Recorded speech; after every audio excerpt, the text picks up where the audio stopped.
Hey everyone, this is Matt, and in today's video, I'm bringing you another deck matchup. This time, Eldlich. I'm playing Eldlich versus Beetrooper. So, Beetrooper is a new archetype that sprung up in this last set that released. It's been very popular, and it's a pretty solid deck for a number of reasons.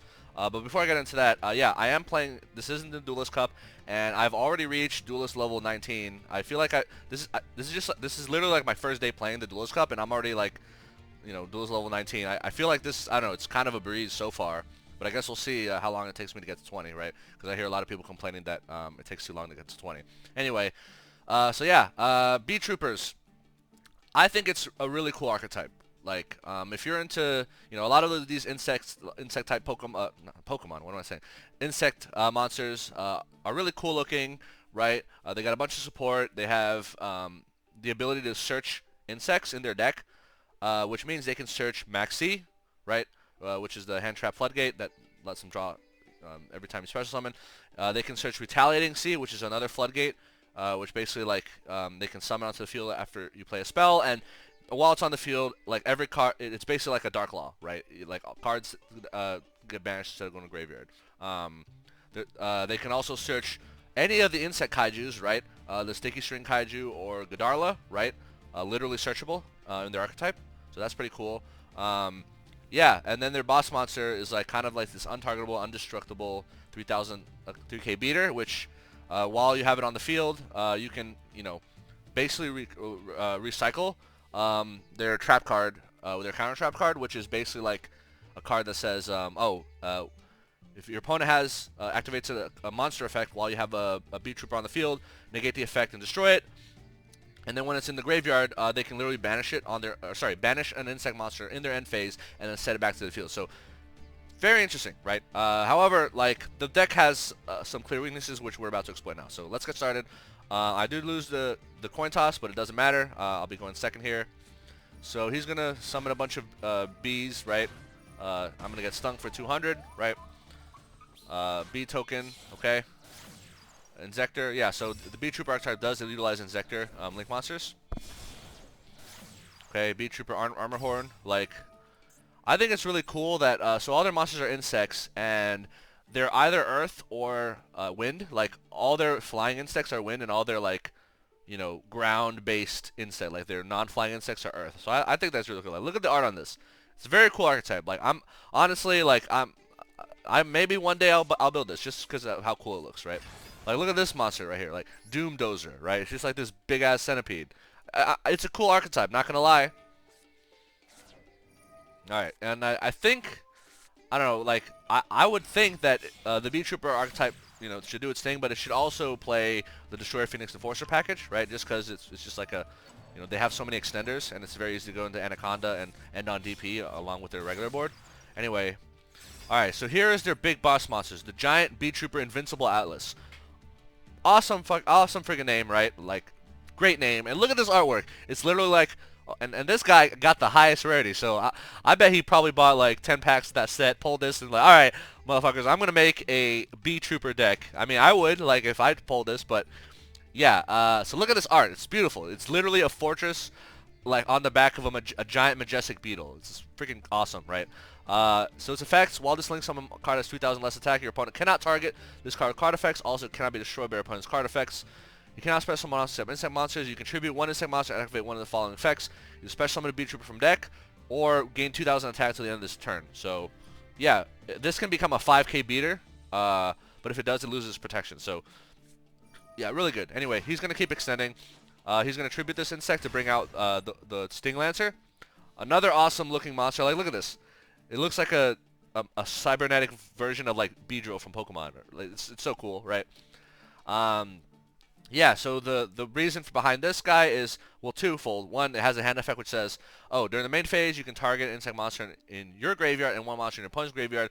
Special summon this card from hand. If you do, place this target monster on the bottom of the deck. So this is actually a pseudo hand trap, right? Because, like, let's say Beetrooper is going second, right, and their opponent is comboing, and then they send a card.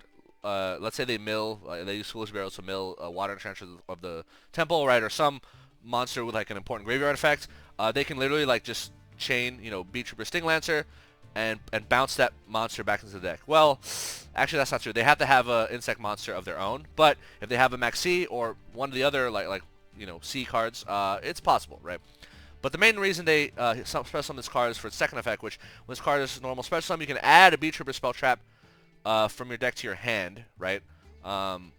So he's going to do that, and he's going to grab Beetrooper, Fly, and Sting, which is the counter trap I told you about. So, yeah, Omni negates, sorry, not Omni negate, it's a monster negate, which is a counter trap that negates and destroys. So, and it can recur itself from the graveyard. So pretty good. So he's going to set that. So so my opening hand is all right. I draw a Lord of the Heavenly Prison. All right, so I'm not going to use Lord of the Heavenly Prison because as soon as I activate its effect, he's going to flip his counter trap. I mean, just cause, right? Like, it's it's free and he can recur it. So that's my guess. So instead, I'm just gonna you know what? I'm gonna set 4 pass. I'm not gonna set Rivalry of Warlords because I don't really feel they're playing anything other than insects. But also their giant Beetrooper dude here, like literally like prevents. He's locked into insects anyway. So Rivalry of Warlords kind of silly. So I'm just gonna set 4 pass. All right. Alright, so he's going to draw, he's going to summon a Buggy, and then he's going to try to summon another Buggy, but I'm going to skill drain that. So now that he's been skill drained, his Invincible Atlas is no longer protected from card destruction. So he's going to go into battle phase, he's going to attack, I'm going to use Walquero. He's going to Max C. By the way, he searched Max C. I don't know if you were paying attention to his combo, but that Max C was searched from his deck. Like, that's how crazy Beetrooper is. Alright, whatever. Yeah, so he's going to get a draw, and then I'm just going to Torrential Tribute. And that's all she wrote. Yeah, now this counter trap of theirs is completely dead. Like, they can't even use it anymore. So I'm going to activate Lord, and I'm going to set Punishment. Why set 2 Punishment? They're hard ones per turn, just in case I need one on their turn and one on my turn. Plus, Lord is protecting it, so I don't feel so bad. So I'm going to grab my Elixir. Alright, so they got nothing. So on end phase, so by the way, if they summon any Beetrooper, Punishment would target the Beetrooper, send Intis, pop it, and then pop their back row, right? Anyway, I'm going to Elixir, and he's got Ash Blossom, which, so, those of you who may not know, so Elixir of Scarlet Sanguine, if it resolves, locks you into zombie monsters, which means if this went through, I cannot summon Lord of the Heavenly Prison from my hand. However, because he's ashing it, the effect is being negated, I'm not going to be locked into zombie monsters, which means, after this gets negated, I can literally just summon my Lord of the Heavenly Prison. He's going to Max C, but it doesn't matter. This is end phase, and I'm going to grab Pot of Extravagance. And he just used Ash, which means this pot is like almost guaranteed to resolve, right? So I'm going to draw. I draw another pot. And then I'm going to chain this and set Conquistador, right? So, by the way, because I flipped Pot of Extravagance from face down to face up defense, or face up to activate it, technically, because I drew in the Lord of Heaven Plus, I could have triggered Lord to summon Lord, and then I'll have 2 bodies on the field to swing, right? The reason I did not do that is because I used Pot of Extravagance, I actually banished my rank 10 Gustav, right? Which means I can't OTK. So if I still had Gustav in my extra deck, then what I could do is after this extra resolves, I immediately trigger Heavenly Prison in my hand, summon it, 2 Heavenly Prison, swing for 6k total.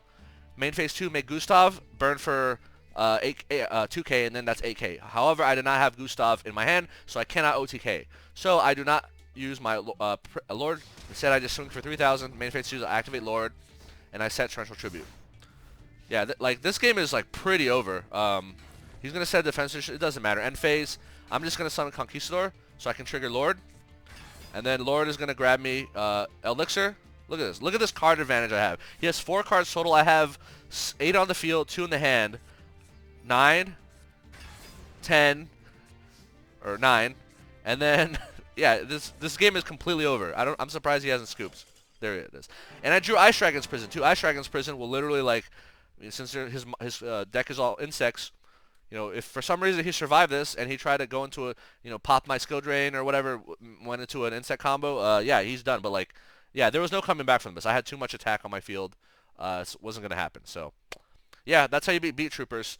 Don't play into their counter trap and take out their 3K link 4 and big bad Beetle Invincible Atlas monster, and then you don't have to deal with their main combos again. I mean, it's possible the Beetrooper goes into DPE, but I mean, if they do, then I mean, you kind of already know how to deal with DP, just like you deal with it in any other deck. Anyway, so yeah, I thoroughly enjoyed seeing Beetroopers, like the deck. Like, it's a very cool deck.